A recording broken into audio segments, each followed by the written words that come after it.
buenas tardes a todos y a todas. Dios se alza frente a Dios. Perdón, sí, ¿lo digo bien? No, Job, no, claro. Job se alza frente a Dios. Ya decía yo que había un lapsus lingüe aquí, con tanta repetición, ¿no? Job se alza frente a Job, exactamente, no Job, Job. Es que lo digo en catalán que Job, pero efectivamente es Job. Job se alza frente a Dios. Este es el libro que hoy nos une aquí, en el marco de este acto, de este ciclo Bahía, organizado por AMESDE, segunda sesión del ciclo que empezó en septiembre. Y evidentemente está su autor, José Ramón Ezquerra, de sobras conocido por todos ustedes, ex jesuita, eminente filósofo y teólogo, y que en los 70 e incluso antes y 80 estuvo muy directamente vinculado, activamente vinculado a los movimientos cristianos de base. Bien, además de José Ramón Ezquerra, bienvenido, como te decía, está también Ignacio Riera, también muy conocido de todos ustedes, de Madrid, y también especialmente y en AMESDE, escritor y ex gran editor de algunas de las mejores colecciones de libros en catalán de los años 70 y 80 y parte de los 90, sí, ¿no? 70-80 y también entre la década de los 90 seguiste aún editando, ¿no? En los 90 aún, ¿no? Por tanto, ya lo decía bien. Y por último, Santiago Castellà Sorribas, profesor de la Universidad de Rovira i Virgili, evidentemente Ignasi, que actuará también como moderador, además de presentador, y de intervenir con su lectura del libro. Ya les presentará con más detalles a los dos participantes, autor y profesor y académico del Rovira i Virgili. Como les decía, esta es la segunda sesión de este ciclo mensual que organiza AMESDE con la cooperación de la Delegación del Gobierno de la Generalitat aquí en Madrid. La primera sesión con la que empezó el curso, creo, si no recuerdo mal, que fue el 30 de octubre, fue un homenaje a Rocío Orsi, un homenaje entrañable y muy cálido y con una asistencia importante de público. Y después de esta sesión, pues ahora sigue esta segunda a partir de la presentación del libro de José Ramón Ezquerra, Job se alza frente a Dios.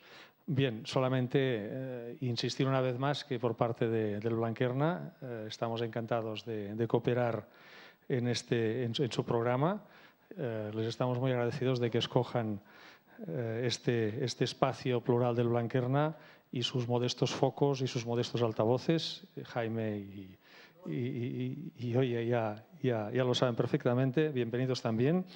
Y nada, recordarles, ya que no está Jaime ni Joyes en el escenario, que el mañana miércoles empieza otro ciclo, aunque se trate de un festival, no deja de ser un ciclo concentrado, en este caso de cine documental, de cine histórico, con el cual AMESDE tiene directamente que ver. Es el Festimet, el Festival Internacional de Cine para la Memoria Histórica, que tiene lugar en Matadero desde el miércoles hasta el sábado. Como digo, AMESDE está directamente implicado en su organización y Blanquerna también colaboró en él. En fin, bienvenidos a todos ustedes y, bueno, y vamos a empezar el acto. Gracias. Sí, por todo eso. Muchas gracias al señor Gabriel Planella, que es la persona que más hace para coordinar actos culturales en esta casa. Es un personaje, desde el punto de vista cultural, con mucha experiencia y muy solvente, aunque sea poeta, pero quiero decir, hay cosas que en la vida hay que superar y él ha sido capaz de superarlas. Por tanto, mi agradecimiento. Entonces, a mí me han pedido que actúe como coordinador del acto de hoy. Leo, porque es la primera vez que hablo en público y no quisiera equivocarme. La presentación del libro de José Ramón Ezquerra, Job se alza frente a Dios, junto al autor, la representación de la Fundación Ferrer y Guardia, de la cual abriré, sí, la Fundación Ferrer y Guardia, y así, a la que me unen tantos vínculos y durante tantos años ha presentado en el Ateneo de Madrid su informe anual, interesante. Pienso también en AMAL, la Asociación Madrileña de Ateos y Librepensadores, de quienes siempre recuerdo su propuesta programática. El ateísmo, en su sentido más amplio, es la ausencia de la creencia en la creencia de las deidades. En sentido estricto, es el rechazo de la creencia de que cualquier deidad exista. En una definición aún más restringida, el ateísmo es específicamente la postura que defiende la no existencia de las deidades.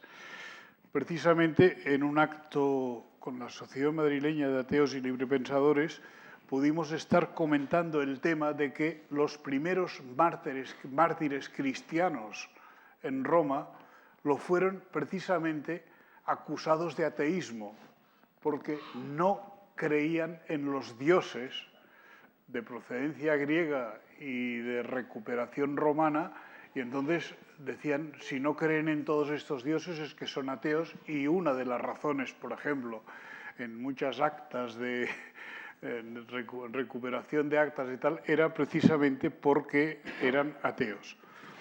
El autor dedica su libro al jesuita José Gómez Cafarena, un madrileño de 1925 que murió creo que en el 2013, una cosa así. De quien recuerdo una frase cuando se convirtió para algunos de nosotros en el eje de una de las secciones del Consejo Superior de Investigaciones Científicas en el ámbito de filosofía de la religión. La frase de Cafarena era: el enigma que somos puede tener en el misterio al que abren las religiones una clave para la esperanza fundada que puede dar sentido a las vidas humanas y alentar su quehacer en los complejos avatares de la vida sobre la Tierra. Déjenme, aunque no sea lo habitual en este tipo de actos, empezar con una presentación, aunque la mayoría seguro que ya le conocen, del autor, de José Ramón Ezquerra. Más que de su ficha, es su itinerario, porque esto me parece que nos permite entender muchas de las cosas que luego desarrolla en el libro. El autor había publicado un texto que se decía «Confieso que he creído». Neruda antes nos había dicho «Confieso que he vivido». Y yo estoy preparando un libro de próxima aparición que se titula precisamente «Confieso que he bebido». O sea, cada cual se ha situado en el confieso en etapas distintas y algunas mucho más serias que no las que yo me propongo abordar. El autor estudió bachillerato con los jesuitas y fue el mismo jesuita durante 24 años. En alguna cosa me equivoco, él me corregirá luego. 12 de ellos como cura obrero. Licenciado en Filosofía por la Complutense y de Teología por la Universidad de Comillas. Estuvo muy involucrado en las comunidades cristianas populares, en Cristianos por el Socialismo, en Cristianos por la Paz. Después de unos años de atormentado agnosticismo, abandonó la fe. La Biblia, dice él, no es un libro de historia, sino un libro de fe fundamentado en una exigua base histórica. Él había estado en 1971, se instalaba en Vicálvaro, vinculado, creo recordar que en la ORT y en Vanguardias Obreras.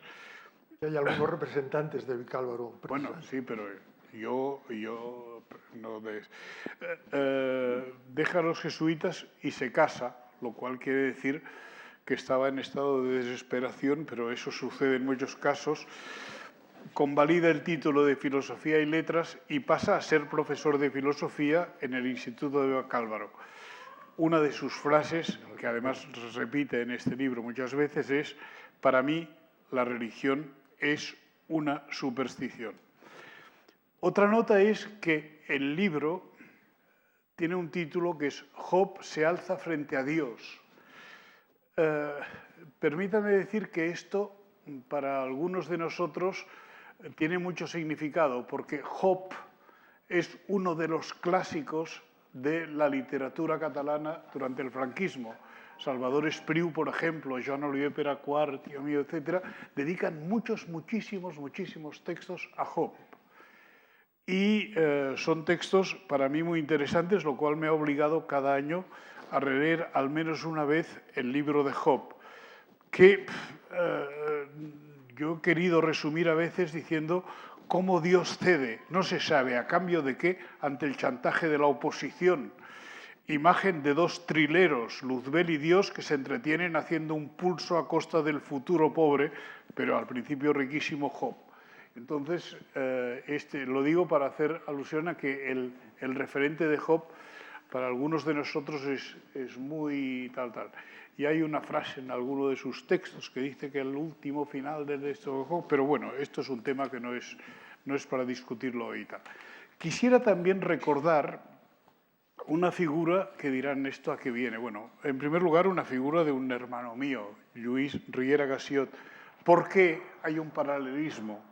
Fue jesuita, trabajó en la Uralita de Sardañola, ahora les están tratando de indemnizar porque era una de las empresas más contaminantes que ha habido en Cataluña y Baleares, que fue a vivir al barrio sabadellense de Torres Romeu con Josep María Borri, uno de los referentes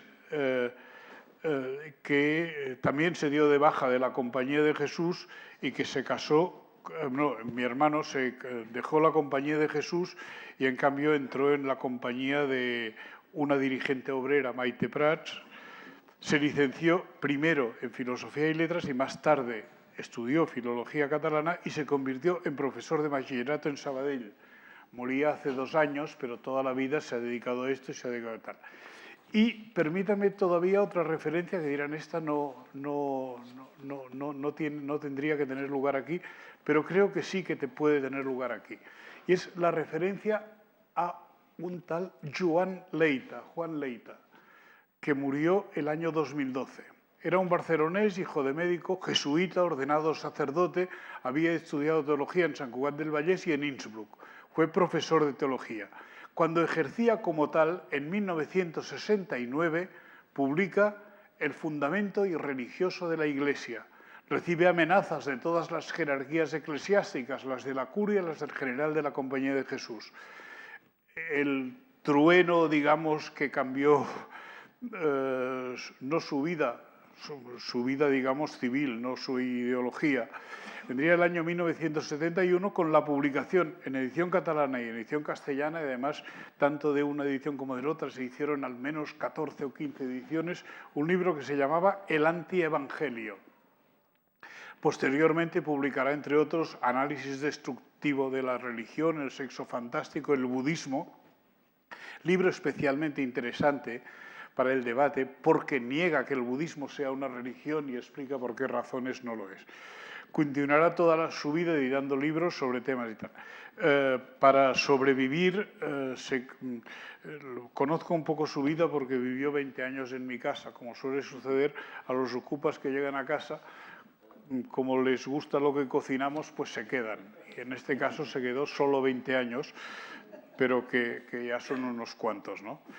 Y mis hijas decían, siendo tú tan soso, ¿cómo es que has invitado a un ocupa tan interesante como era el Juan Leita y tal? Pero bueno, esas cosas ya suceden.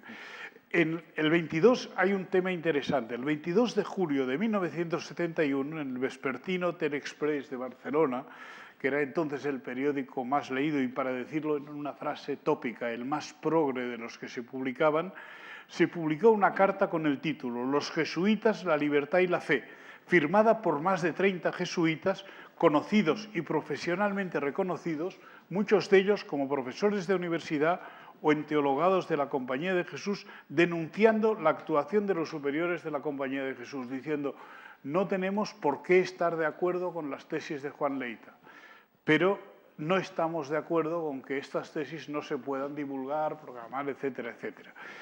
Yo en casa tengo todavía bastantes ejemplares de unos libros que se fue prácticamente coeditando él y entonces bueno, y se escribió también un libro en el que participaron todos los teólogos más o menos de izquierdas conocidos que había en Cataluña, que era Asedio al antievangelio, que era el título de su libro, un poco para decir por qué no puede haber la libertad de estar en contra de lo que aparece como lo más oficial de todo oficial. Bueno, dicho esto, paso ya a decir, y no se preocupen que enseguida termino. He leído con atención este libro. Le agradezco al autor su audacia. A los 50 años del Mayo francés del 68, y tras haber estado hace pocos meses en París para recordar aquellas fechas que viví en su día, la semana después de terminar el Mayo francés, porque fuimos convocados a una semana intensa de trabajo, editores de lo que se llama Izquierda Europea, la New Left Review, la Neue Kritik Verlag, Masperov, el Trinelli, etc., para compartir textos básicos sobre todo aquello y para ponernos de acuerdo en los documentos sobre el Mayo francés. Pues bien, a nosotros, a los de editorial donde yo trabajaba, un señor que se llamaba Manuel Fraga nos prohibió taxativamente editar el libro subsiguiente, aunque simultáneamente propagaban la especie de que aquello había sido una juerga de gamberros universitarios de Nanterre. Pues bien, este año, para participar en actos del 50 aniversario de aquel Mayo francés del 68, hemos vuelto a estar en París y hemos participado en los debates. Naturalmente, a los que habíamos estado la primera vez allí, éramos el sector que ya nos ponían entre los viejecitos y de vez en cuando nos traían una tila para que aguantáramos un rato más. Pero había cantidad de gente joven, y de gente joven que decían, nos interesa recuperar un cierto estilo del Mayo francés, porque era un estilo que permitía poner en duda lo que son verdades, entre comillas, dogmáticas. Esa palabra decían. Y precisamente la capacidad de rebelarse contra los dogmas es la necesidad de poder continuar pensando en positivo y en el futuro. Eso nos decían, repito, hace pocos meses, fue exactamente el mes de mayo, cuando estuvimos allí unos cuantos días y tal. Bien, pues bien, en el estilo de José Ramón Ezquerra, me ha parecido volver a oír la voz de los jóvenes antisistema, al que los poderes negaban coherencia y credibilidad científica. Cuando le he conocido en directo he visto que era suficientemente joven como para que esto lo continúe trabajando durante años y años. Pero que, como hemos ido comprobando, marcaron un hito que ha impedido continuar dándonos lecciones irrefutables a los doctos directores y dictadores del pensamiento único. A la vez, pido al autor el derecho a cuestionar los efectos de su a ratos dogmática y sin matices contundencia juvenil, quizá por aquella frase latina que es quod nimis probat, nihil probat, lo que prueba demasiado no prueba nada, porque en ocasiones creo que hay afirmaciones suyas que, bueno, como yo supongo que este es un primer libro, que como los episodios nacionales de Galdós tendrá 32 o 33 nuevos libros. Espero que en el 27 o en el 28 nos aclare estas cuestiones, no ahora, porque naturalmente ahora estamos en un acto que tiene que terminar forzosamente a las 8:30. A la vez pido al autor el derecho a cuestionar los efectos de su a ratos dogmática y sin matices contundencia juvenil. Bueno, y porque sé lo que sufrí cuando me di cuenta de que no creía, en mi caso personal, en lo que me habían enseñado tanto mis padres como mis maestros, y precisamente también jesuitas habían sido mis maestros. Es curioso que las personas que en aquellos momentos escucharon la sensación que yo tenía de que había perdido la fe y que yo lo consideraba en aquellos momentos una especie de trauma personal importante, curiosamente, las pocas personas que me escucharon fueron Alfonso Comín, con quien yo trabajaba en Editorial Laia y antes en una escuela de formación profesional los últimos 16 años de su vida, Valentí Fábrega, un teólogo que vive en Colonia, teólogo precisamente especializado en lo anterior a la época de Jesús, en los etcétera, etcétera, y que ha publicado en alemán unos textos realmente impresionantes sobre quiero decir, en estos momentos cualquiera que empiece a hablar del infierno, la ajena y tal, y no haya leído lo que ha escrito Valentí Fábrega, se está equivocando, porque allí hay cantidad de materiales que le explican un poco por qué en todo esto hay cantidad digamos, de apreciaciones así tal.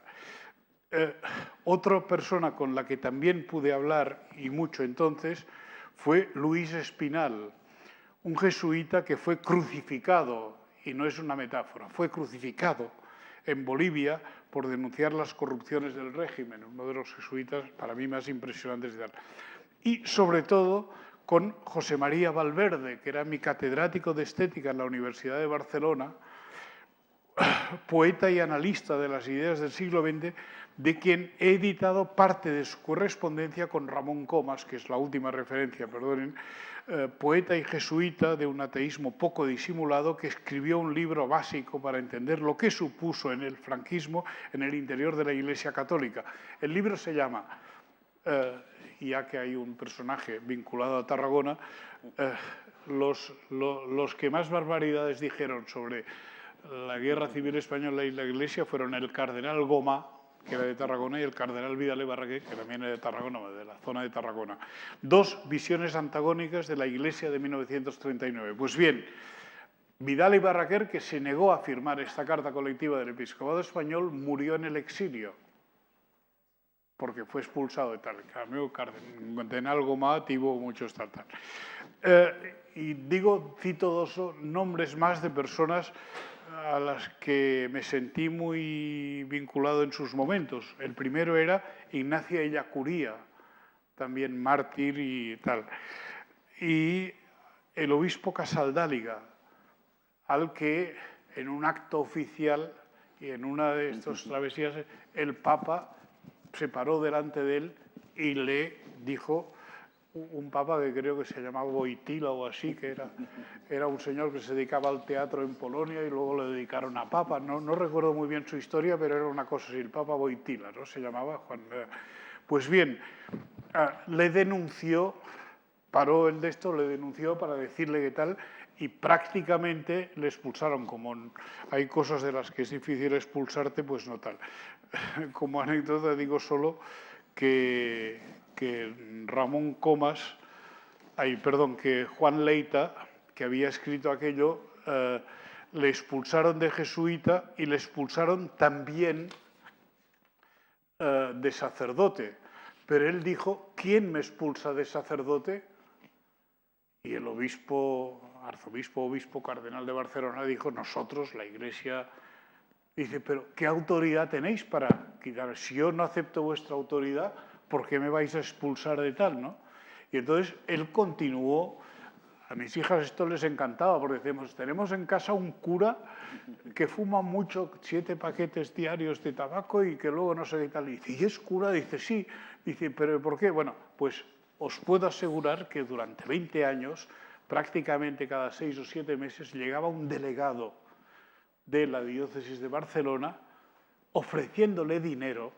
Él vivía a hacer traducciones de textos clásicos filosóficos del griego y del alemán, le ofrecían dinero para que se diera de baja como cura. Y entonces él, que no es que le sobrara el dinero, al contrario, y eso lo puedo decir con conocimiento de causa, pues precisamente se negó siempre y hasta su muerte no han conseguido que dejara de ser sacerdote. Lo digo porque, claro, lo cual me permite plantear una última casi pregunta, si en su momento le interesa contestarle al autor. Es decir, uno de los que he dicho que escritores que había escrito sobre Job y cosas importantes era Joan Oliver Peracuar. Entonces, familiar tuyo. ¿Qué? Familiar tuyo, ¿no? Sí, tío mío, sí.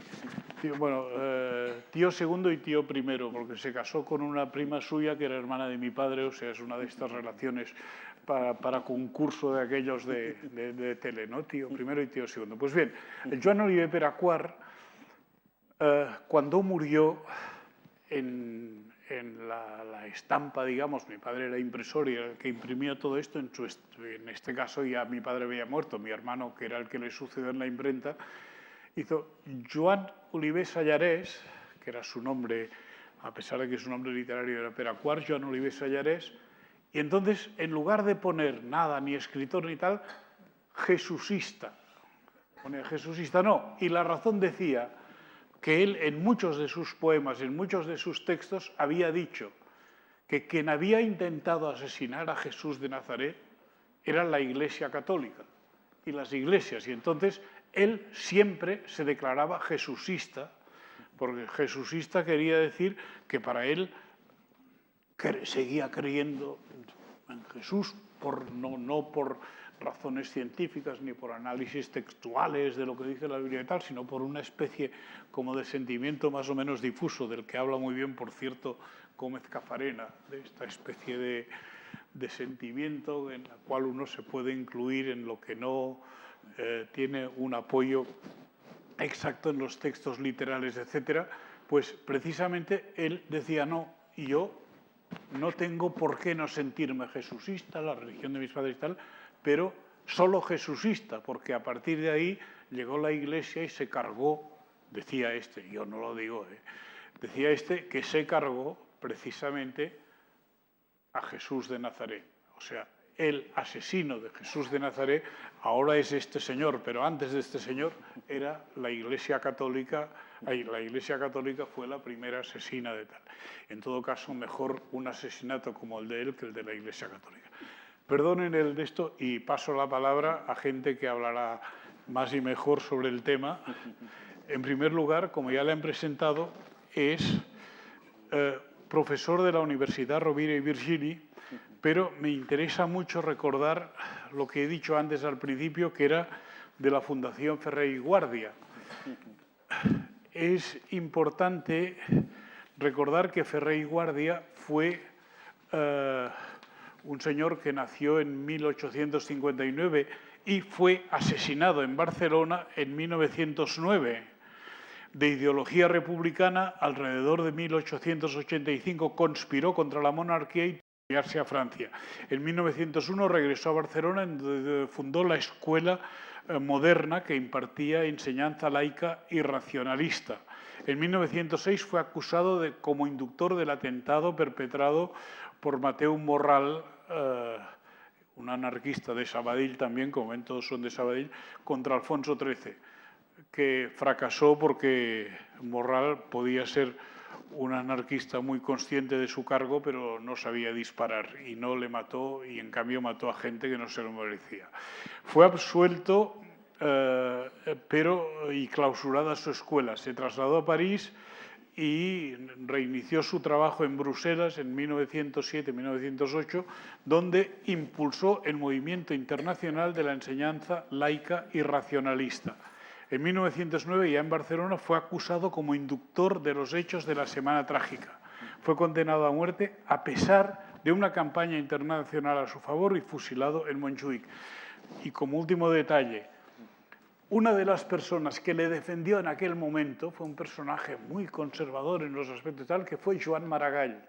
Joan Maragall, que era colaborador del Blues y que era el Diario de Barcelona, escribió 3 artículos, de los cuales solo se publicaron 2, que era precisamente la Iglesia quemada, no sé qué tal, en la que decía que lo que había provocado el estallido aquel de tal no era el que los trabajadores y no sé qué, impulsados por Ferrer i Guàrdia y otros no, sino era que la Iglesia iba en contra precisamente de los derechos de la gente y tal.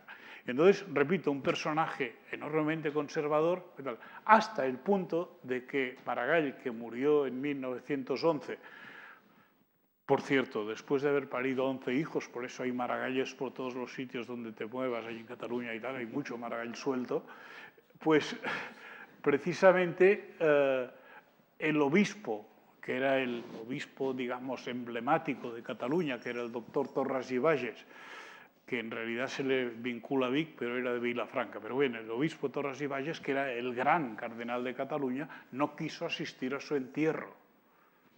No quiso asistir al entierro de Maragall. Repito, la persona que cualquiera que hubiese dicho, dime el nombre de un cristiano que esté de acuerdo con lo tal, te hubiese dicho todo el mundo Joan Maragall. Pues bien, por haber escrito que era falso, que aquello lo habían hecho Ferrer y Guardia, no quisieron asistir a su entierro, lo cual en principio fue el gran elogio a su entierro. Perdón y gracias, y paso la palabra al profesor.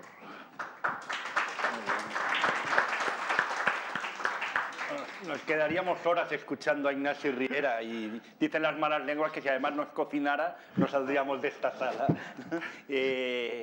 Efectivamente, yo soy Santiago Castellà, soy profesor de Derecho Internacional, me dedico principalmente a temas de derechos humanos y he trabajado mucho la cuestión, sobre todo, como luego les explicaré, de la laicidad, pero estoy aquí como representante, formo parte del patronato de la Fundación Francisco Ferrer y Guardia.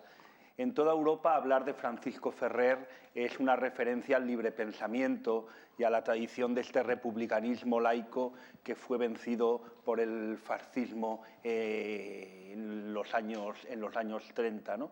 La Universidad Libre de Bruselas tiene enfrente del rectorado una estatua de un hombre desnudo que levanta una antorcha de luz hacia los cielos dedicada a Ferrer y Guardia, y conseguimos que uno de los nietos de Maragall, siendo alcalde de Barcelona, trajera una réplica de la estatua frente al estadio de Montjuïc, donde cada 13 de octubre, que es el aniversario de su fusilamiento, un grupo de librepensadores catalanes nos reunimos allí rindiéndole un homenaje, ¿no? La Fundación Ferrer y Guardia fue un intento de construir un espacio de sociabilidad laica y republicana en Cataluña. Digo que fue un intento porque no pasa por sus mejores momentos, sigue existiendo, pero los debates se han polarizado tanto en una tensión que ya no va en la lógica derecha-izquierda, sino que va en una lógica más de comunitarismo populista frente a lo que podríamos llamar liberalismo cosmopolita, que hace muy difícil que las voces de una racionalidad republicana puedan ser escuchadas actualmente. Organizamos todo el movimiento de tiempo libre que no formaba parte de la Iglesia, fundando Esplais Catalans, un conjunto que actualmente son 120 asociaciones juveniles de tiempo libre de Esplais. Conseguimos que un grupo de scouts se saliera del escultismo de la Iglesia Católica y creara Acción Escolta. Los jóvenes monitores de estos Esplais fundaron unos casals de jóvenes, unas casas de juventud donde se organizaron, y cuando ya fueron más mayores crearon ateneos y creamos una red de ateneos laicos y progresistas. A todo esto montamos una cooperativa que diera servicios, espacios de acampadas, casas de colonia, servicios educativos a todo el movimiento, la cooperativa Entorn, que actualmente tiene unos 700 trabajadores.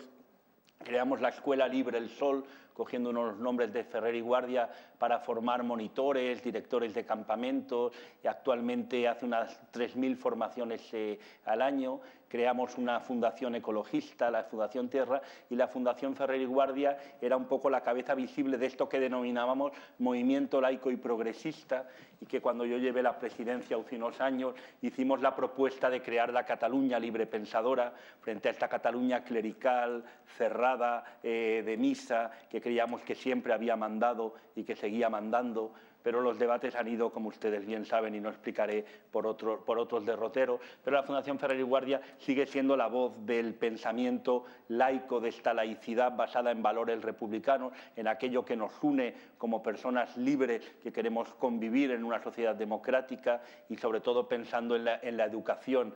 Que uno de nuestros libros que fue de más referencia para la gente joven y para la formación de monitores fue La revolución sin pasamontañas, donde hacíamos una llamada a la gente joven diciendo que la revolución se hace con la educación, con la formación, con la implicación, y frente a este idealismo muchas veces populista de desde las montañas desplegar grandes banderas, amar mucho a las patrias, creer mucho en dioses y tal, ahí tomar conciencia de la realidad de tu barrio, implicarte en las luchas concretas en tu centro de estudios, en tu espacio de trabajo, y transformar la realidad de desde la calle, y esta era la propuesta de trabajar sobre valores republicanos. Siempre he trabajado más los temas de laicidad. En su momento, Redes Cristianas me encargó un estudio sobre el concordato, los acuerdos concordatarios con la Santa Sede, que fue muy polémico porque denunciaba que son claramente inconstitucionales, que rompen con el principio de secularismo o de separación Iglesia y Estado, que tratan diferente a la Iglesia Católica que a las otras confesiones y que además incumplen, como se ha ido demostrando poco a poco, diferentes normas constitucionales. Llevamos al Defensor del Pueblo el tema de que la exención de IVA que tenía la Iglesia, al Defensor del Pueblo Europeo, porque la Comisión no hacía caso, conseguimos que al final la Comisión abriera un procedimiento de infracción contra España y efectivamente la Iglesia ahora paga el IVA, pero se le cambió y se le subió el tanto por ciento de aportación que finalmente la hacemos todos, porque nos lo quitan de la masa de todos, aunque solo algunos pongan la cruz, pero bueno, se acabó compensando, ¿no? Y eso me valió que una campaña importante, sobre todo contra los claretianos que publicaron el libro, contra Editorial Claret, protagonizada por un programa que se llamaba Dando Caña en Intereconomía, donde salieron explicando el libro y dijeron el autor Santiago Castellá que seguramente no lo dice, pero es masón. Entonces, efectivamente, llamé al programa y les dije, no, soy rojo masón y no estoy seguro, pero seguro que debo tener algo de sangre judía. Y además, me siento muy orgulloso y, efectivamente, soy rojo, profundamente rojo, me siento profundamente comprometido con las ideas de transformar la realidad. Soy masón, me inicié hace unos años, hace ya 20 años en masonería y he enfocado desde esta idea de construir sociedades laicas gran parte de mi actividad educativa. Por eso me ha sorprendido encontrarme con un libro tan claramente ateo.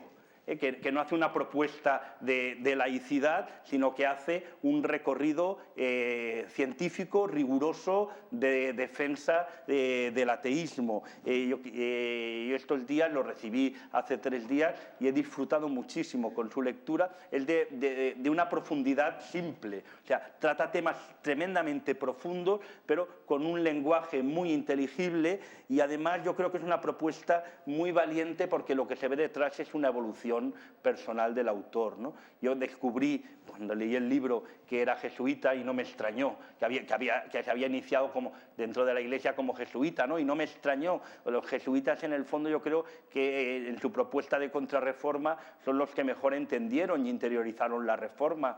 Y esta idea protestante del libre examen, yo creo que en el fondo la llevan muy interiorizada. Por lo tanto, que un jesuita sea el que tenga más dudas existenciales y teológicas en el seno de la Iglesia me parece lo más normal, y que de allí pase a ser un cura obrero comprometido, antifascista, antifranquista en esta España que decían que tenía que regirse con la disciplina de un cuartel y con la moral de un convento, pues es también una trayectoria normal, vital, de cualquier persona inquieta y reflexiva y que al cabo de unos años secularizado coja como postura vivencial el agnosticismo, pues forma parte también de esta continuidad, de este recorrido mundial que finalmente, con el reposo de la madurez, llega al ateísmo y a decir finalmente es que si miro cara a cara de lo que estoy hablando y con quien estoy hablando, no puedo decir otra cosa que Dios no existe, ¿no? En cierta manera, yo lo veo como un recorrido vivencial de todas las personas, ¿no? El niño rey, Dios, que se cree inmortal, que todo lo puede, que no tiene ninguna duda y todo lo desea, el joven idealista, que un poco el llamado a querer inmortalizarse con sus obras, ¿no? Hay un libro de Javier Gomá, ya tiene unos años, de Aquiles en el gineceo, donde explica esta idea, ¿no? De cuando Aquiles es llamado para ir a la guerra de Troya, él era hijo Aquiles de una diosa y de un mortal, y si decidía intervenir en los asuntos humanos podía morir, escogía la muerte, pero no una muerte que le inmortalizaba en la historia, por decirlo, y renunciaba a placidez del gineceo donde lo había escondido su madre, ¿no? Luego este joven en su madurez pasamos a ser agnósticos y a decir, bueno, en el fondo estas cosas no las puedo entender y la vida me llama a plantearme otros temas que me parecen más urgentes, y en la madurez yo creo que acabamos con una cierta sinceridad con nosotros mismos, la idea de que cuando eres mayor ya no quieres engañar a nadie, pero sobre todo no quieres engañarte a ti mismo y por lo tanto puedes asumir con más libertad el ateísmo, ¿no? Por eso yo descubro en el libro un Job diferente al que normalmente habíamos encontrado en la literatura, que era este Job, en cierta manera, Cioran, el filósofo que llegó a España de la mano de Fernando Savater. Fernando Savater hizo su tesis doctoral sobre Cioran y algunos de los miembros del tribunal le negaban que existiera como filósofo, hasta el punto que trajo una carta de Cioran explicando que existía realmente como filósofo, ¿no? Y algunos de los versos, casi versos de la literatura de Cioran son de una claridad en este sentido que podían figurar perfectamente en el libro. Dice: Señor, dame la facultad de no rezar jamás, líbrame de la insania de toda adoración, aleja de mí esa tentación de amor que me entregaría para siempre a ti, que el vacío se extienda entre mi corazón y el cielo. No deseo ver mis desiertos poblados con tu presencia, mis noches tiranizadas con tu luz. No tengo nada que hacer con tus palabras y temo la locura que me haría escucharlas, ¿no? Fernando Savater decía que Cioran nunca perdonó a Dios que no existiera. Yo creo que es una frase muy bonita. La rabia es decir, quería un Dios, y yo creo que hay algo de esto en este libro. Mucha gente que quería un Dios, que en algún momento de su vida ha necesitado un Dios, y dice, no podemos perdonarte que no exista. En cierta manera, en la oración del ateo de Unamuno es muy contradictorio, tiene momentos muy vitales diferentes, pero en la oración del ateo de Unamuno también hay algunas de estas ideas, ¿no? Dice, oye, mi ruego tú, Dios que no existes, y en tu nada recoge estas mis quejas. Y acaba diciendo, para abarcarte sufrí yo a tu costa, Dios no existente, pues si tú existieras, existiría yo también de veras, ¿no? Pero quizás quien mejor ha recogido, yo creo, en la literatura castellana, en la poesía, la figura de Job con una violencia tremenda, fue León Felipe. León Felipe, cuando en El poeta es el gran responsable, que empieza diciendo, la vieja viga maestra que se vino abajo, de pronto estaba apoyada en una canción. Estaba sostenida sobre un salmo. El salmo sustentaba la cúpula y también el techo de la lonja, y al desplomarse el salmo se hundió todo el reino. Cuando pierde el poeta la gracia y ensucia la canción, el mercader cambia las medidas y achica la libra y el almud. Y de una fuerza brutal, dice, los salmistas caminan delante del juez y si el salmo se quiebra la ley. Bueno, pues esta es la idea de esta fe que precede a la religión, que inventa la religión, esta fe que inventa Dios, ¿no? Pero yo encuentro aquí un Job que no está buscando a Dios ni interlocutar con Dios, sino un Job que ha descubierto la inexistencia de Dios, ¿no? Un Job enrabiado por esta inexistencia de Dios. Y creo que esto nos permite abordar tres temas que a mí me parecen interesantes, ¿no? Uno es el momento de tolerancia e intolerancia religiosa que vivimos. 1648 es la fecha que yo siempre utilizo como paso de la Edad Media a la modernidad. Es el momento en que se firma la paz de Westfalia, los tratados de Onnsbruck y Munzrek. Es el momento en que por primera vez un tratado internacional recoge el principio de tolerancia religiosa. De hecho, yo que me dediqué a estudiar estos temas, el primer tratado o acuerdo que podíamos tener una fuerza internacional que recoge antes del Edicto de Nantes la tolerancia religiosa, lo hizo el príncipe de Transilvania, unos 40 años del Edicto de Nantes, y lo hizo precisamente para acoger a los seguidores de Miguel Servet. Miguel Servet, un aragonés que descubrió la circulación de la sangre, que era unitarista, negaba el dogma de la Santísima Trinidad, huyó a París y luego de camino a Roma, en Ginebra, Calvino lo hace asesinar. Sus seguidores inician un periplo por Europa diciendo nos situaremos, serán buenos trabajadores de la plata, buenos orfebres y curtidores de la piel, que nos instalaremos cuando haya un príncipe que respete la libertad religiosa.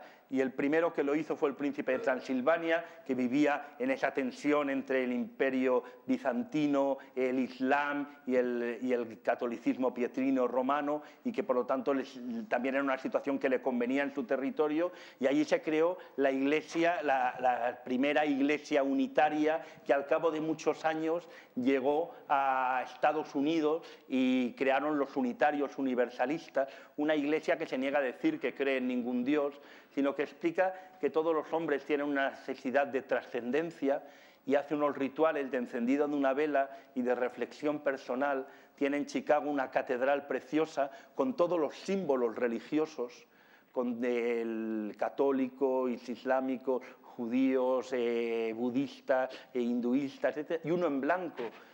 Es que nadie me tiene que explicar qué entiende por Dios, porque el lenguaje racional no nos permite que hablemos de estas cosas. Si nos ponemos a discutir que Dios es más verdadero, más bueno, nos acabaremos matando. Pero es una experiencia personal, interna de cada persona, que no hace falta explicarnos.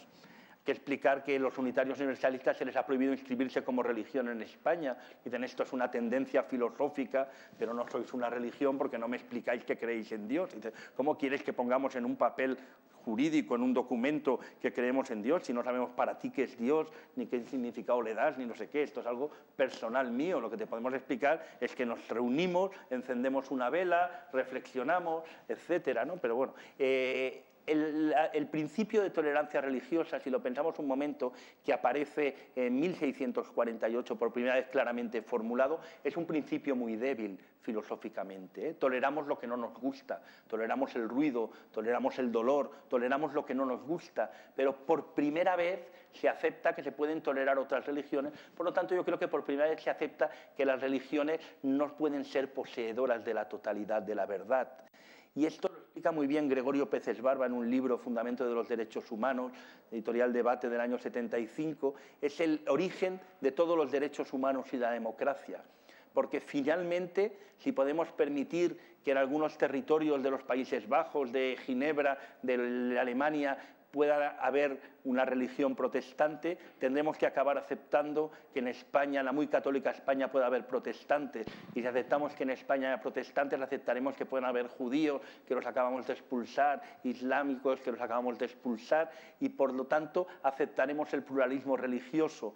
Y si aceptamos que en lo más importante, en el diálogo del hombre con lo trascendente, con el más allá, con los dioses, puede haber libertad, tendremos que aceptar que haya libertad en los asuntos de los hombres con los hombres, en dar al César lo que es del César. Por lo tanto, muy rápidamente, 1648, Paz de Westfalia, 1668, primera ley de libertad religiosa muy limitada todavía en Inglaterra, al poco tiempo Bill of Rights, Declaración de Derechos Humanos en Inglaterra, y todas las colonias americanas, Vermont, Filadelfia, Virginia, Massachusetts, van haciendo sus declaraciones de derechos humanos, que llegan a la Revolución Francesa, y a partir de allí todas las constituciones empiezan a incorporar declaraciones de derechos humanos, y progresivamente se va creando un contexto de democracia y de secularización, ¿no? Por tanto, el principio este de libertad religiosa cambia radicalmente y nos permite pasar de esta sociedad medieval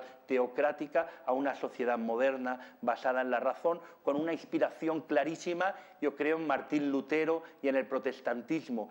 Martín Lutero, con la recuperación del libro, con la reivindicación de que todos los hombres han de leer la Biblia, todos los hombres y mujeres han de leer la Biblia, y por lo tanto han de decidir sobre sus actos, lo que está haciendo es dar igual dignidad a todos los seres humanos. Este principio de que todos los seres humanos pueden por igual deducir qué tienen que hacer. Esta idea de pensamiento político, la recuperación del libro, lo que provoca es lo que también en filosofía política se llama el paso a la acción.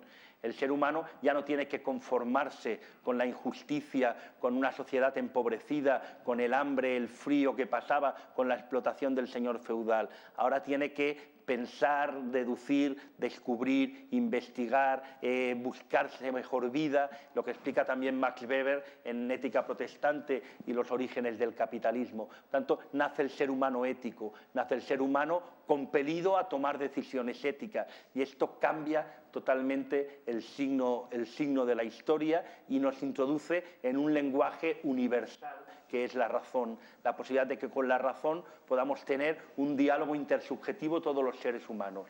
Y sabemos que la razón no lo explica todo, que la razón no puede explicar ni nuestras experiencias trascendentes, ni nuestra relación con lo que consideramos sagrado, ni nuestras relaciones erótico-amorosas, ni muchos espacios de nuestra vida, pero también sabemos que la razón es el único mecanismo que tenemos para este diálogo equitativo, igual y posible entre los diferentes seres humanos. Y esta yo creo que es la gran aportación de la modernidad, aportación, y por eso yo creo que la vigencia y la valentía de este libro, aportación que ahora está en peligro. El mundo entero está viviendo un auge de populismos comunitaristas. La idea de que nos tenemos que construir identitariamente, y acabo muy rápidamente, pero si piensan un momento, nuestros abuelos nacían con un paquete identitario cerrado. Nacían en España, por lo tanto eran españoles y católicos, tenían la sexualidad que marcaba su genitalidad, trabajaban de lo que habían trabajado sus padres o si tenían mucha suerte de lo que estudiaban y formaban parte de una clase social de la que difícilmente saldrían y de la que tomaban conciencia. Actualmente todas estas identidades nos vemos compelidos a construirlas. Nadie trabaja de lo que estudia y mucho menos de lo que trabajaban sus padres, y todo el mundo cambia de trabajo y improvisa su vida. Incluso a mucha gente le cuesta explicar de qué trabaja. Hace muchas cosas y se gana más o menos la vida, pero le cuesta explicar de qué trabaja. La genitalidad no define para nada la sexualidad, sino que son las experiencias también erótico-afectivas que tenemos y improvisamos a lo largo de la vida, la necesidad de ser queridos y de compartir el amor con otros, los que acaban definiendo las múltiples posibilidades que tiene la sexualidad. La identidad nacional es absolutamente difusa y cada día nos pronunciamos de manera diferente, especialmente si eres catalán, te ves compelido cada día a explicarte si estás en Europa, que si eres nacionalista, que si no eres, que si eres más de Tarragona o de Reus, que si eres europeo o no lo eres, pero al final todo el tema de dar la vida por las patrias tiene más importancia para las selecciones de fútbol que para las vivencias cotidianas de un mundo cada vez más globalizado, y por lo tanto estas identidades nacionales ya nos definen muy poco. Las identidades de clase social y la pertenencia a clase se han visto absolutamente difuminadas. Sigue habiendo explotación, pero ya no hay conciencia de clase. Por lo tanto, tenemos que construirnos, y en esta construcción nos aparece el miedo, y el miedo es el gran enemigo de la libertad. Este proverbio que dice: cuidado con los miedos que vienen de noche y te roban los sueños, el de una realidad brutal. Entonces, terceras, cuartas generaciones de niños, de padres que venían del norte de África, en los barrios de Francia, acaban sin saber leer el Corán, sin entender nada de religión, sin haber visto a sus padres ir al oratorio o a la mezquita, acaban buscando un discurso que les dé una identidad en el cual poder refugiarse, y de esto se aprovechan muchos populismos, se aprovechan muchos comunitarismos, y hay una línea, y voy muy rápido y sé que simplifico, que une lo que está pasando en Rusia, lo que está pasando en Italia, lo que está pasando en España, la emergencia del Frente Nacional en Francia, algunas de las expresiones nuevo bolivarianas que existen, el integrismo islámico. Hay un filósofo que es Alexander Dugin, teórico de Putin y del Frente Nacional francés, que explica muy bien este retorno a las identidades fuertes y estas políticas identitarias. El otro día, en una entrevista a una de las nietas de Le Pen, que le ha creado un centro de estudio junto con la gente del presidente de Estados Unidos, con la gente del Partido Republicano en Francia, para impulsar estos nuevos comunitarismos populistas. Le preguntaban por España y decía: en España no sé muy bien porque me despista esto del nacionalismo catalán y no sé si tengo que fijarme más en Casado o en Puigdemont, venía a decir, ¿no? Pero en el fondo están buscando crear políticas de identidad, que la gente se sienta muy vinculada a una idea de pertenencia a un grupo, a una religión, a identidades cerradas, para continuar con sistemas de explotación, ¿no? Las voces valientes que se atreven a afirmar la normalidad del ateísmo, como la que hace Juan Ramón Esquerra, a mí me parece que son muy importantes y que hacen una contribución a un debate que en España todavía no se ha producido, que es el de la laicidad. En una sociedad española que ha abandonado de manera creciente las prácticas religiosas, pero que sin embargo se sigue considerando católica. En España es uno de los pocos países donde hay más católicos, más gente que se declara católica, pero hay una parte de la gente que se declara católica, casi un 15%, que dice que no cree en Dios. Con lo cual es muy curioso, y todavía hay un espectro más amplio de católicos que dicen que no creen en la vida eterna. Y obviamente hay muchos católicos que no siguen ninguna de las prácticas de la Iglesia, ¿no? Bueno, pues este es un debate pendiente y yo creo que obras como estas también nos ayudan a abrir, por lo tanto, felicitarla mucho y hacer que se divulgue y sea leída, porque al final la claridad argumental que desarrolla ayuda mucho a entender que detrás de conceptos que se nos han planteado como muy problemáticos, como muy abstractos, se esconden simplicidades que, rascando un poco y con un método crítico histórico, un método filosófico, son muy fáciles de desmontar. Por lo tanto, gracias y felicidades. Gracias a ti.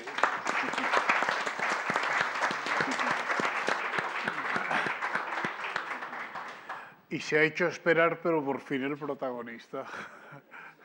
Bueno, pues estoy un poco abrumado por las alabanzas y el buen tratamiento que me han hecho mis compañeros de mesa, que es un poco excesivo, pero en fin, que acepto porque creo que nace del aprecio.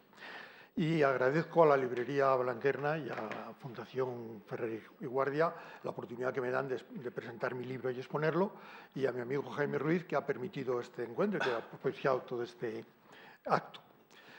Dicho esto, como no tengo mucho tiempo, voy a ver si resumo. Yo tenía aquí preparado pero creo que podré resumirlo en el tiempo que me han dejado. El libro de Job, todo el mundo sabe quién es Job. Job es el protagonista de un libro de la Biblia, un libro que hemos visto famoso y que hoy tiene especial actualidad, porque trata un tema que es un tema eterno, pero que ahora, como digo, es el tema del mal. El mal es la existencia del mal es el gran argumento contra Dios. Y de hecho todos los teólogos se han esforzado en resolverlo y en tratar de hacerlo. Y esto es lo que va a tratar Job. Job es un hombre bueno, afortunadamente es justo, tiene grandes posesiones, tiene grandes riquezas, grandes rebaños, tiene muchos hijos, y de repente Dios, para probarle, le va quitando todo uno por uno. Le van viniendo desgracias, sus animales mueren, sus cosechas se arruinan, sus hijos mueren, y él termina en un muladar porque le ha contagiado la lepra. Este es el hombre que ha pasado a la tradición, a la historia, como el paciente, como el Job. Y es verdad que hay en el libro de la Biblia, el libro de Job tiene 42 capítulos. Y de los 42, el primero y el segundo se esfuerzan, hacen la presentación de este señor que os estoy diciendo y de este castigo que Dios le manda, o esta prueba que Dios le manda, y a cada una de las desgracias que le suceden, Job responde con la misma palabra: Dios me lo dio, Dios me lo quitó. Entonces, aunque su mujer y unos amigos quieren que que proteste y tal, él no, él se obedece a Dios, él se atiene a lo que hay y dice: Dios me lo dio, Dios me lo quitó. En ese sentido, Job es el paciente Job. Y eso mismo ocurre en el último capítulo, en el 42, en el que Job, que en los 39 capítulos de medio ha estado enfrentado con Dios, se ha rebelado contra Dios, le ha insultado, ha blasfemado, le ha dicho que le trata mal, le ha dicho que es injusto con él. Dice: maldito sea el día en que nací, ¿por qué no me morí cuando salí del vientre? Contra mí tu hostilidad renuevas. Su furor me desgarra y me persigue, rechinando sobre mí sus dientes. Traspasa mis extrañas sin piedad y derrama por tierra mi hiel. Sabed de una vez que es Dios el que me oprime y el que en su red me envuelve. ¿Por qué siguen viviendo los malvados? Envejecen y aún crecen en poder. Bueno, esto es un libro maravilloso viendo estos 39 capítulos. Y este es el Job rebelde, el Job que no se conforma, el Job que se alza contra Dios, que le pide cuentas y le trata de déspota, de tirano, de injusto. Y dice: no hay derecho. Bien, pues ¿con cuál de los dos Job nos quedamos? La historia es muy clara. Este libro, estos 39 capítulos, eran un apartado, tomado de la cultura babilónica. Cuando los judíos estuvieron presos en el cautiverio de Babilonia, adquirieron mucha constancia de estas obras que estaban en aquel momento en Babilonia, y esta es una de ellas. Pero claro, esos 39 capítulos del Job rebelde nunca hubieran podido entrar en un libro que pretende presentar a Dios. Entonces tuvieron que hacerle ese preámbulo de 2 capítulos y ese final para que el libro pudiera encajar en la Biblia. Y ahí está, y gracias a eso nos ha llegado a nosotros. Pero no olvidemos, el mensaje central plantea crudísimamente el problema del mal, del que naturalmente hace responsable a Dios. Cuando viene un terremoto, cuando viene una inundación, cuando viene una sequía, ¿quién es el culpable de eso? ¿Quién tiene la responsabilidad de eso? Lógicamente Dios, que todo lo puede. Y cuando el injusto, los ricos viven bien, disfrutan de la vida y triunfan en la vida, y en cambio los pobres están machacados y terminan en el estercolero, ¿de quién vamos a responsabilizar a eso? Bueno, pues entonces el libro, naturalmente, Job responsabiliza a Dios. Y por eso es muy discutible eso del paciente Job. Job más bien es el rebelde. Y en ese sentido enlaza muy bien con la época actual. Por eso Job es un personaje, aparte de la problemática que plantea del mal, es un personaje muy actual, porque existe esa rebeldía, yo creo, en la sociedad. Mejor dicho, no existe esa rebeldía expresa, porque para rebelarse contra algo hace falta reconocerse algo, reconocer contra quién me rebelo, reconocer que ese algo o alguien existe. Y lo que pasa en la sociedad actual es que no se reconoce hoy día. La rebeldía contra Dios se manifiesta en que se ignora a Dios. Toda la vida transcurre y Dios no cuenta para nada. Si examinamos unos mensajes de texto, que es el de los WhatsApp y de los Facebook que se comuniquen diariamente en el mundo, ¿no? Que pueden ser miles de millones, ¿cuántos de esos llevan el nombre de Dios o el problema de Dios? Vivimos en nuestra vida olvidados de Dios, no se nos ocurre para nada y por lo tanto esa es nuestra manera de rebelarnos, es decir, ignorar a Dios, como si Dios no existiera. No vale la pena ni tenemos por qué pedirles cuentas porque no hay nadie a quien pedir cuentas. Entonces mi libro va un poco en esa línea, va a recoger esta protesta y va a suscitar, o quiero suscitar, una reflexión sobre el tema. Y la mayoría de la gente hoy día, si preguntáramos en una encuesta, eso que has aludido, hoy la gente cree en Dios, pues si hiciéramos una encuesta, podríamos pensar que hay un 10% de la gente que dice no creo en Dios, soy ateo, un 10% de la gente que diría soy creyente, y dos grandes grupos, uno de los cuales diría no sé, soy agnóstico, otro que diría algo tiene que haber. En ese sentido, yo creo que esa pregunta de esa imaginaria encuesta que estoy imaginando, pues yo creo que falla porque no está bien planteada. Porque el problema no es si existe Dios, porque la primera respuesta sería decir, ¿tú crees en Dios?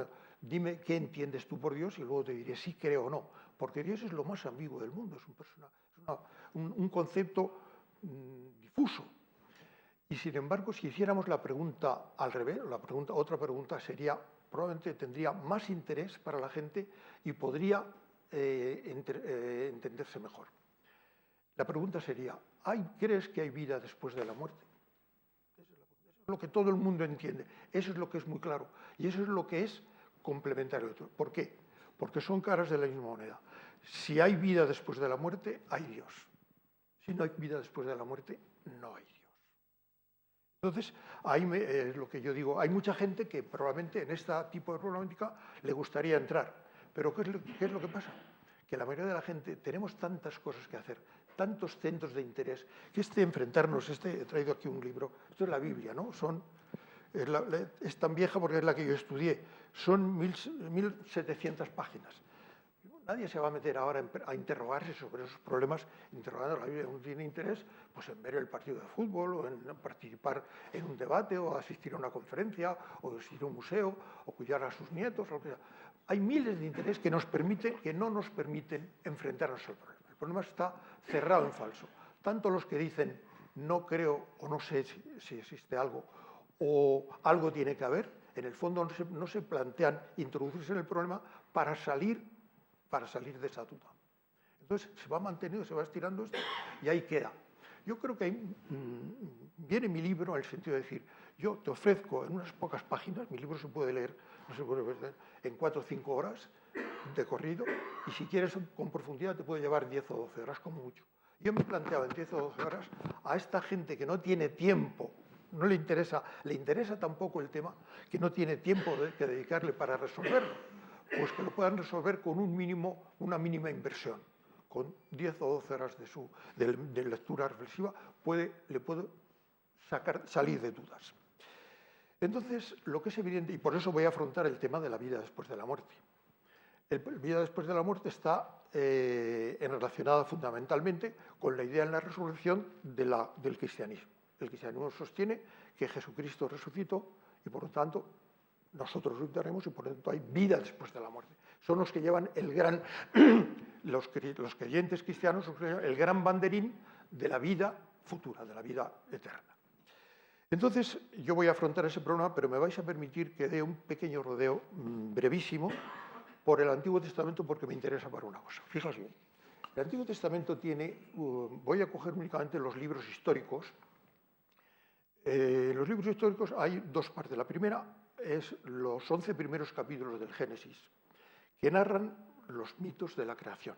La creación, el diluvio universal, el paraíso terrenal, el diluvio universal, y el arca de Noé y la torre de Babel. Bien, durante mucho tiempo, todo el mundo, porque todo el mundo creían que esos libros eran historias, es decir, que había habido un diluvio universal. Tanto es así que arqueólogos se pasaron media vida buscando los restos del arca de Noé. Cuando esto fue anunciando, cuando la religión tuvo que enfrentarse al fenómeno de la racionalidad, al fenómeno de la ilustración, enseguida vieron que aquello no se sostenía, que eso era un disparate. Y entonces tuvieron que reformar y decir, bueno, cuidado, esto sigue siendo verdad, no hubo diluvio universal, pero la narración que lo hace es correcta. ¿Por qué? Porque Dios, evidentemente, no se puede equivocar y la Biblia no se equivoca. Pero nosotros sí nos podemos equivocar. ¿Y en qué nos hemos equivocado la Iglesia? Pues en que hemos tomado como historia unas cosas que eran mitos y no han existido nunca. ¿De acuerdo? A partir del 11 capítulo empieza la verdadera historia de los libros históricos, que es la historia del pueblo de Israel. La historia del pueblo de Israel que empieza con los primeros patriarcas, Abraham, Isaac, Jacob. Después viene el reinado de David y al final los destierros ya de Babilonia. Bueno. Entonces, en esos libros históricos que nos cuentan esa historia del pueblo de Israel, hay algo de historia. Hay una mínima base histórica sobre la cual se ha edificado una gran construcción. Una gran construcción que es fundamentalmente legendaria, que es pura leyenda. Pero la Iglesia Católica y los teólogos católicos se han cuidado muy bien de diferenciar. Todo vale, todo es histórico, por lo tanto es igual. ¿Qué es histórico? Es igual de histórico el reino de David, es igual de histórico que Abraham, es igual de histórico la salida de Egipto, es igual de histórico el paso del Mar Rojo, es igual de histórico el maná del desierto, es histórico también la alianza del Sinaí y las tablas de la ley. Por cierto, ¿dónde están esas tablas ahora? Que se han perdido.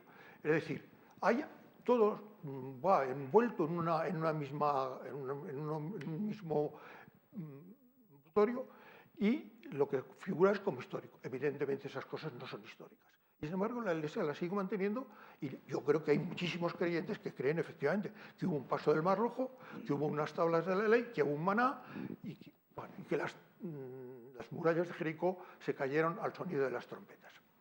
¿Por qué digo esto? Porque eso, en primer lugar, indica un poco la política de los teólogos de la Iglesia. Los teólogos de la Iglesia saben esas cosas perfectamente, pero no las dicen porque no les interesa.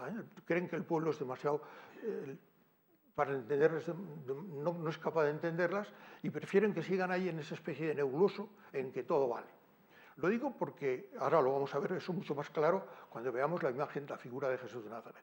Pero antes quiero sacar dos conclusiones de esta historia del pueblo de Israel. El pueblo de Israel, en la teología, los teólogos judíos inventaron dos teorías muy buenas para mantener la religiosidad del pueblo. Una es la alianza, el arca de la alianza, es decir, Dios ha hecho con el pueblo una alianza de tal manera que si nosotros somos fieles, cumplimos sus mandamientos y no nos desviamos con los ídolos, Dios nos va a proteger y nos va a dar prosperidad y el pueblo de Israel va a... Pero en el momento que dejemos los mandamientos de Dios, en el momento que adoremos a otros dioses, en el momento que Dios esté descontento, nos va a castigar con los mayores castigos y vamos a ser un pueblo sojuzgado y oprimido. Por lo tanto, para ellos era muy fácil. ¿Nos viene una desgracia? Fácilmente. ¿Por qué? Porque hemos sido malos y Dios nos ha castigado. Es el primer concepto de alianza, que fijaos está en la misa actual todavía, ¿no? En la fórmula de la consagración, dice el cura, este es el cáliz de mi sangre, sangre de la alianza nueva y eterna. Es decir, está concebida las relaciones de Dios y el pueblo con el concepto de alianza. Y hay otro concepto potente, que es el concepto de mesianismo. Porque como los judíos pasan esas experiencias, el pueblo judío está... El terreno el territorio del pueblo de Israel es un sitio estratégico, es el paso obligado entre dos grandes imperios, el imperio de Egipto al oeste y el imperio de Mesopotamia al este. Entonces, este pequeño territorio ha sido completamente dominado por uno de los dos imperios. Hay un momento en el cual, precisamente porque los dos imperios están agotados de luchar unos contra otros, ese minúsculo territorio central de Israel, de lo que llamamos Palestina, tiene una época de especial prosperidad. Es la que toca el rey David. El rey David consigue unir a todas las tribus, que es en ese momento que y hace una capital en Jerusalén y pone un templo en Jerusalén y vincula la religión del pueblo al templo. El templo lo construyó su hijo, pero son David y Salomón. Y entonces aparece una cosa, es decir, el reino de David, el reino de la prosperidad, el reino de los años de oro que no volverán, que están ahí, pero no sabemos cuándo volverán. ¿Cuándo volverán? Pues cuando el pueblo se porte bien y vendrá un Mesías, un caudillo, un hijo de David, que será hijo de Dios y que restaurará la prosperidad del reino de David. Tenemos dos conceptos, la alianza y el Mesías. Entonces entramos ya en el Nuevo Testamento. El Nuevo Testamento tiene dos... en el Nuevo Testamento hay que distinguir los evangelios y todo lo demás, las epístolas. Yo me voy a fijar únicamente en los evangelios. Los evangelios son la historia de Jesús y hay aquí dos problemas. Un problema es que todo el mundo reconoce que los evangelios no son libros de historia. Eso ya ha quedado asumido. Son libros de fe. Están escritos por creyentes para alimentar la fe de los creyentes. Entonces, da la casualidad que nosotros son la única fuente de información segura que tenemos sobre Jesús de Nazaret, son los evangelios. Tenemos algunas fuentes históricas que nos garantizan que Jesús es un personaje real. Jesús vivió, os lo cuenta el Evangelio de San Lucas, dice, nació en tiempo... No, espera un momento. Por aquellos días salió un edicto de César Augusto ordenando empadronarse. Entonces, en este empadronamiento suben Jesús y María, bajan a Belén y allí se empadronan. Este es un dato histórico de primera magnitud. El segundo dato histórico, el capítulo siguiente nos dice, en el año 15 del imperio de Tiberio César, empezó Juan a predicar el Evangelio. Es decir, tenemos ahí dos fechas históricas que diferencian más o menos 30 años y que marcan la vida de un personaje que es Jesús de Nazaret. Pero luego tenemos fuentes históricas que avalan la existencia de este personaje, que son el testimonio de Flavio Josefo, que es un historiador judío, que habla de que Jesús fue crucificado por Pilatos. Y más tarde Tácito en los Anales, en el año 114, también dice, cuando habla de la persecución de Nerón, dice, Nerón echa la culpa a los cristianos, que son una secta que proviene de un señor que vivió en Palestina y que fue ejecutado por Pilatos, fue crucificado por Pilatos. Por lo tanto, la existencia histórica de Jesús es indudable y se basa en estos testimonios. Ahora bien, de todo lo demás no sabemos muy bien. ¿Por qué? Porque tenemos la única información, son los evangelios, que son libros de fe. Entonces, hay que distinguir qué hay debajo de la fe, cuál es la realidad del Jesús histórico aparte de su existencia. Pues entonces, esa es la gran tarea que han asumido los exegetas, que llevan 2 siglos debatiendo si era posible o no llegar, a través de los textos del Evangelio, que son textos de fe, llegar a la figura del Jesús histórico. Hoy día tenemos entonces el problema que se plantea, que se llama la relación entre el Jesús de la historia y el Cristo de la fe. ¿Qué hay de verdad en cada uno de esos? Conocemos cuál es el Jesús de la historia, hemos dicho este. Un hombre que nace en Judea en los tiempos del rey Herodes y que al cabo de 30 años parece que se lanza a predicar en un ambiente que era rabiosamente mesiánico. La gente estaba continuamente, el pueblo judío era un pueblo que se estaba completamente rebelando siempre contra los poderes políticos que le oprimían y esperando siempre al Mesías. Entonces, justamente en los años de la muerte de Herodes aparecieron tres Mesías, en Judea Simón, en Galilea Stronges y en otro Mesías. Entonces, Jesús está en esa época y parece que se sintió llamado a predicar. ¿Qué predica? Fijaos bien. Los tres evangelios coinciden en que el mensaje de Jesús, Jesús no predica a Dios, Jesús no predica a sí mismo. ¿Qué predica Jesús? El reino de Dios. Fijaos bien, ¿eh? Y además lo dice, los evangelios dicen, cuando Jesús empieza a predicar, su mensaje es, el tiempo se ha cumplido, el reino de Dios está cerca, convertíos y creed en esta buena noticia. Entonces, él empieza a predicar con eso y predica el reino de Dios. Los que le oyen, ¿qué entienden? El reino de Dios es el reino del Mesías, del que estábamos esperando. Es un reino político. Inmediatamente surgen una serie de seguidores que le acompañan y le arropan y le van siguiendo. Y además hay huellas de esto en el sentido, por ejemplo, cuando los hijos del Zebedeo, Juan y Santiago, se acercan una vez a Jesús y le dicen, oye, maestro, ¿cuándo vas a visitar? Cuando llegues a tu reino, tú ya sabes, uno, mi hermano a tu derecha y yo a tu izquierda. Incluso cuando se produce la ascensión, después ya de que Jesús ha muerto y bueno, Jesús, ¿es ahora cuando vas a instaurar el reino de Israel? O sea, ellos estaban pensando. Por lo tanto, Jesús aparece como un Mesías y parece que él no se sabe muy bien si tenía idea clara de cuál era su función, su misión, y si realmente lo que venía a representar era un Mesías político o un Mesías espiritual. Esa duda queda en los evangelios, pero lo que sí es cierto es que Jesús va adquiriendo poco a poco, él está viviendo en Galilea, que es una comarca hasta cierto punto secundaria, y llega un momento que se plantea el ir a Jerusalén y hacer una introducción pública y una denuncia de los tejemanejes que se traían los sacerdotes del templo con la religión. Entonces sube a Jerusalén, se enfrenta a los poderes políticos, se enfrenta a los poderes religiosos le entregan a Pilatos, Pilatos lo mata. Lo crucifica. Muy nervioso, no sé qué, me he pasado, estoy queriendo decir muchas cosas en poco tiempo y se me va. Bueno.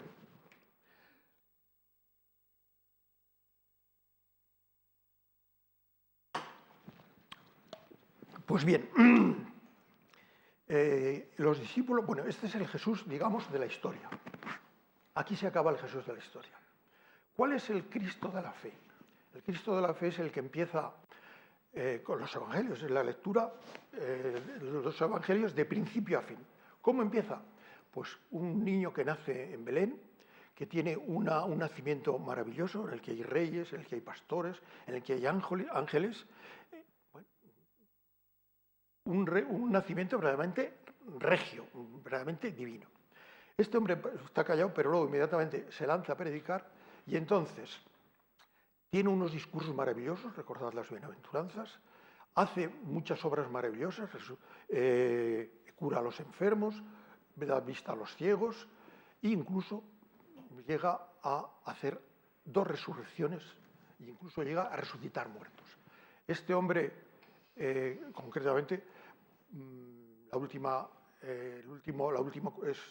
milagro es la resurrección de Lázaro, que resucita y él, eso es lo que le lleva le entregan en ese momento Perdona, don Juan Ramón. Sí, nos indican que queda muy poco tiempo. Sí, voy a acabar.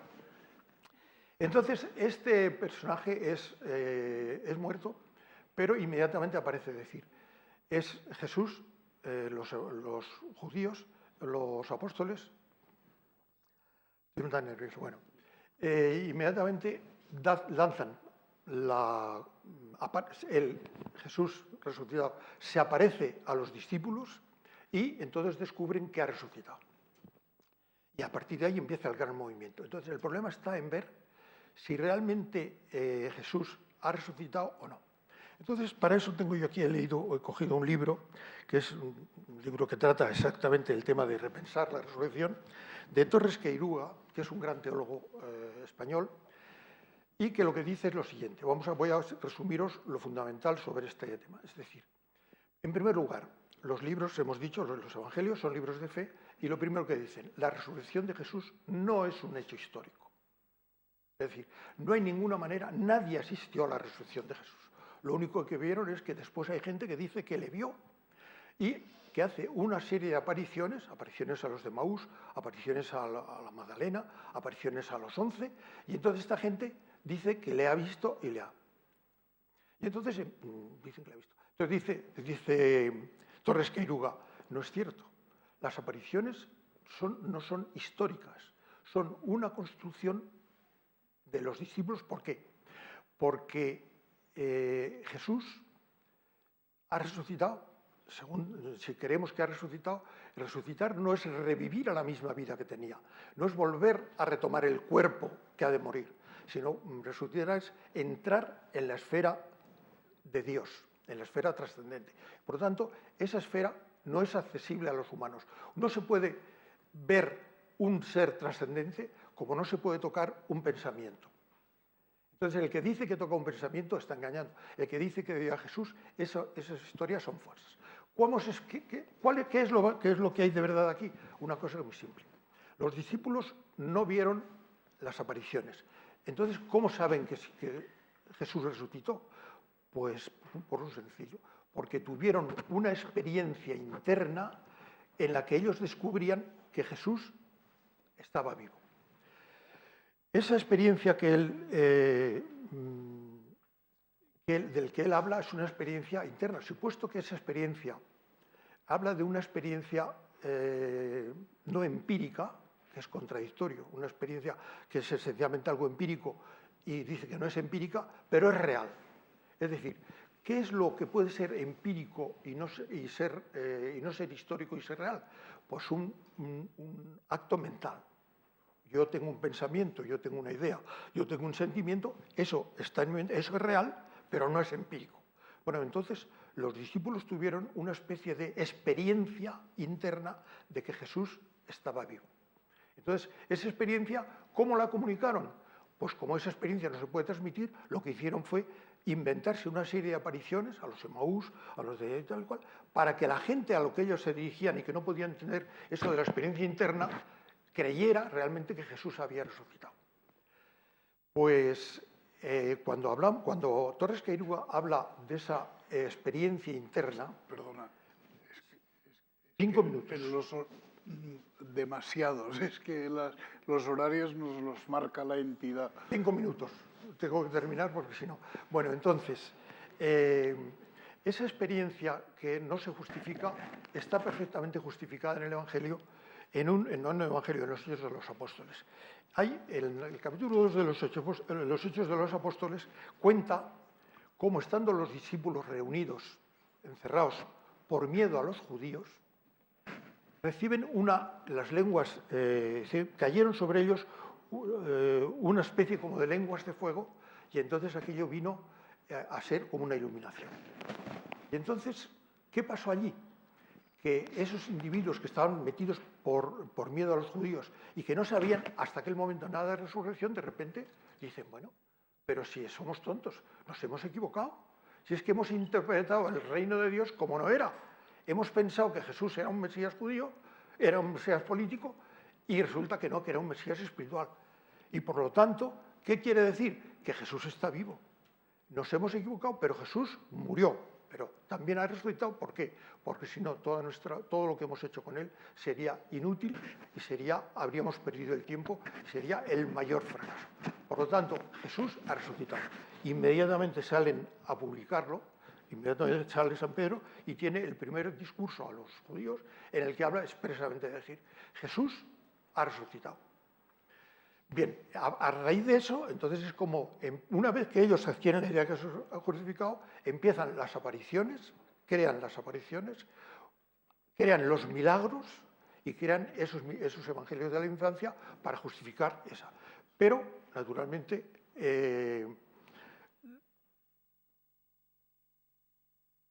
la pregunta es, Torres Queiruga no dice esto. Esto lo dicen todos los teólogos que no están, de alguna manera, influidos porque han logrado superar el condicionamiento de la fe. Entonces, ¿qué dicen esto que he dicho yo?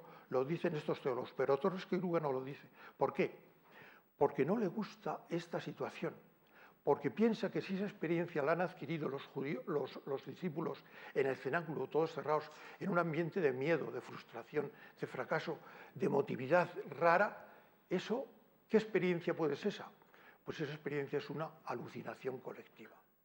Y entonces él no puede reconocer eso y por eso se niega. Él no dice nada de esta aparición, de este cenáculo. Él todo lo refiere a una experiencia anterior que tuvieron los discípulos, pero es una experiencia propia de cada uno. Es una experiencia, no que tuvieran la alucinación colectiva, porque para él sería tremendamente duro y para él sería, todos que nos pensamos que la resurrección se basa en una alucinación colectiva, ese sería el fracaso.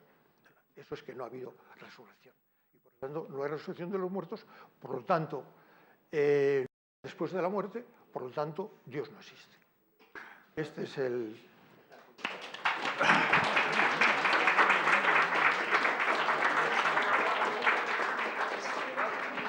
En cualquier caso, la incitación a leer el libro y a discutirlo y a discutir los ambientes teológicos, exegéticos, etcétera, etcétera, y todos los elementos, digamos, del magisterio, el magisterio en letras mayúsculas y el magisterio en letras minúsculas, y las apreciaciones, digamos, sociológicas, van a permitir que el debate continúe fuera de esta sala, y no hoy, sino en otros ámbitos. Por tanto, un agradecimiento total a este hombre que se ha trasladado desde la indigna ciudad de Tarragona, porque Reus es otra cosa, y a este hombre que ha pasado del jesuitismo al ateísmo con tanta facilidad. Muchas gracias.